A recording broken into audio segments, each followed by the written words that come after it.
Hey guys, in this video I'm gonna show you how to turn off comments on Facebook. It's super easy and we will make sure you get it right. You just make sure you are logged in and using the latest version. Make sure to watch the complete video and follow each step carefully to avoid forgetting anything and making mistakes. So let's get started. To get started, open up the Facebook app. Tap on the menu button on the top at the right corner of the screen.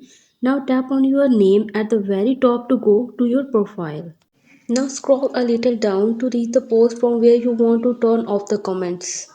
So I found the post. All I have to do is tap on three dots and they will give some options. Now you can simply turn on notification for this post if you want to turn on, right? But if you want to turn off your notifications, you can just tap on who can comment on your post.